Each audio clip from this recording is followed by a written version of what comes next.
25 October 2024 সনাতন জাগরণ মঞ্চের কতিপয় যুবক চট্টগ্রামের নিউ মার্কেটের কাছাকাছি জিরো পয়েন্টে স্বাধীনতা স্তম্ভের উপর একটি গেরুয়া পতাকা লাল সবুজের বাংলাদেশের পতাকার উপর স্থাপন করে। এর জের ধরে 31 অক্টোবর চট্টগ্রামের কোতোয়ালি থানায় একটি মামলা দায়ের করা হয়। এই রাষ্ট্রদ্রোহিতার মামলার প্রধান আসামি করা হয় সনাতন জাগরণী মঞ্চের বাংলাদেশের মুখপাত্র এবং বাংলাদেশের ইসকনের প্রভাবশালী নেতা চিন্ময় কৃষ্ণ দাস ব্রহ্মচারী, যিনি চন্দন কুমার ধর নামে পরিচিত। 25 নভেম্বর 2024 হযরত শাহজালাল বিমানবন্দর থেকে তাকে আটক করা হয় রাষ্ট্রদ্রোহিতার মামলায়। তবে ইসকন সম্পর্কে কিছু গুরুত্বপূর্ণ তথ্য জেনে আসি। ইসকন বা আন্তর্জাতিক কৃষ্ণ ভাবনামৃত সংঘ হল একটি বৈষ্ণব হিন্দু ধর্মীয় আন্দোলন।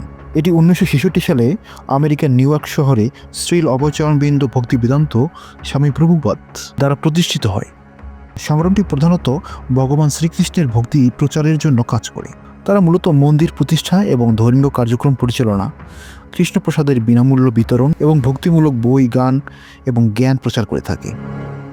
বাংলাদেশে ইসকনের প্রবেশ ঘটে 1970-এর দশকে।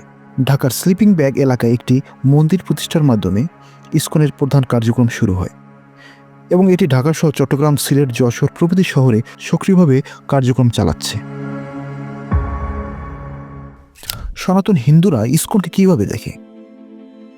সনাতন হিন্দুদের একটি অংশ ইসকনকে ধর্মপ্রচারের একটি গুরুত্বপূর্ণ সংগঠন হিসেবে দেখলেও অন্য একটি অংশ মনে করে যে ইসকন শুধুমাত্র কৃষ্ণ ভক্তি প্রচার করে এবং অন্যান্য দেবদেবীর উপাসনার প্রতি যথেষ্ট গুরুত্ব দেয় না। আর এজন্য ইসকনকে কখনো কখনো সামগ্রিক সনাতন ধর্মের প্রতিফলন হিসেবে না দেখে একটি নির্দিষ্ট শাখা হিসেবে ধরা হয়। একই সাথে তারা মনে করেন ইসকনের মাধ্যমে গৌড়ীয় বৈষ্ণব দর্শনকে বেশি প্রচার করা হচ্ছে এবং এটি হিন্দু ধর্মের অন্যান্য ঐতিহ্যের সাথে অসম ভারসাম্য তৈরি করছে।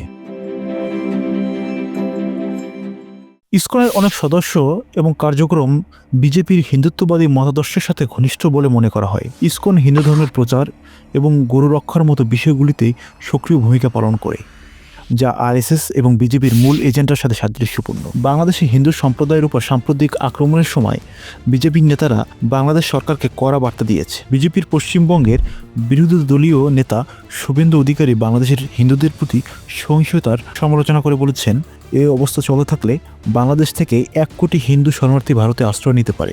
বিজেপির আরও কিছু নেতা বলেছেন, বাংলাদেশে হিন্দুদের নিরাপত্তা রক্ষায় বাংলাদেশ সরকার ব্যর্থ হলে এর প্রভাব ভারতেও পড়বে। বাংলাদেশের ইসকন মন্দির এবং এর আশেপাশে হিন্দু সম্প্রদায়ের উপর হামলার ঘটনাগুলোকে ভারতীয় প্রতিক্রিয়া সৃষ্টি করেছে। কিছু বিজেপি নেতা এ নিয়ে ভারতীয় সংসদে আলোচনা দাবি করেছেন এবং এই ঘটনাগুলোকে সাম্প্রদায়িক সহিংসতার উদাহরণ হিসেবে উল্লেখ করেছেন। ইসকন কিছু ক্ষেত্রে সাম্প্রদায়িক উত্তেজনা উস্কে দেওয়ার অভিযোগের মুখোমুখি হয়েছেন। ইসকনের কিছু সমাবেশ এবং কার্যক্রম স্থানীয় মুসলিম সম্প্রদায়ের সঙ্গে দ্বন্দ্বের সৃষ্টি করেছে। এটি অনেক ধর্মীয় অসহিষ্ণুতার কারণ হতে পারে। ইসকনের সঙ্গে ভারত হিন্দুত্ববাদী সংগঠন আরএসএস এবং বিজেপির মতাদর্শিক মিলের কারণে এটিকে বাংলাদেশে একটি বিদেশি রাজনৈতিক প্রভাব হিসেবে দেখা হয়। ফলে এটি স্থানীয় রাজনীতিতেও বিতর্ক তৈরি করে। বাংলাদেশের হিন্দু সম্প্রদায়ের মধ্যে ইসকনের কার্যক্রম কখনো কখনো বিভাজন তৈরি করেছে। কিছু মানুষ মনে করেন ইসকনের কর্মকাণ্ড বৃহত্তর সনাতন হিন্দু ঐক্যের পরিবর্তে একটি নির্দিষ্ট মতবাদকে বেশি গুরুত্ব দেয়। কিছু প্রতিবেদন অভিযোগ করেছে যে ইসকন মন্দির নির্মাণ বা সম্প্রসারণের জন্য স্থানীয়দের জমি দখল করেছে বা তাদের প্রভাবিত করেছে। এই অভিযোগগুলো প্রায়শই বিতর্কিত, তবে এগুলো ইসকনের ভাবমূর্তিকে ক্ষতিগ্রস্ত করে। ইসকনের অর্থায়ন নিয়ে বিভিন্ন প্রশ্ন উঠেছে। বিদেশি অনুদান এবং স্থানীয় সম্পদের ব্যবহার নিয়ে বিতর্ক রয়েছে, যা ইসকনের কার্যক্রমের স্বচ্ছতা নিয়ে সন্দেহ তৈরি করেছে। ইসকনের সমর্থকরা মনে করেন এই সমস্যাগুলো ইসকনের দোষ নয়, বরং স্থানীয় বাস্তবতা। তবু একটি বহুজাতিক ধর্মীয় সংগঠন হিসেবে ইসকনকে স্থানীয় পরিস্থিতির প্রতি আরও সংবেদনশীল হওয়া দরকার বলে সমালোচকরা উল্লেখ করেছেন। ইসকন কখনো কখনো হিন্দুত্ববাদী আন্দোলনগুলোর সঙ্গে সম্পর্কিত হয়, বিশেষত যখন আরএসএস এবং বিজেপি এর মতাদর্শের সঙ্গে তার কিছু আদর্শিক মিল দেখা যায়। এই সম্পর্কগুলির কারণেই কিছু মানুষ মনে করেন ইসকন এটি রাজনৈতিক উদ্দেশ্যেও কাজ করতে পারে, যা উগ্রবাদী মতাদর্শকে সহায়ক হতে পারে। ইসকনের ধর্মান্তরীণ প্রচেষ্টা এবং পশ্চিমী দেশগুলোতে এর কার্যক্রম কিছু কিছু অভিযোগ রয়েছে যে তারা স্থানীয় সংস্কৃত ধর্মীয় ঐতিহ্যের উপর আক্রমণ করতে পারে।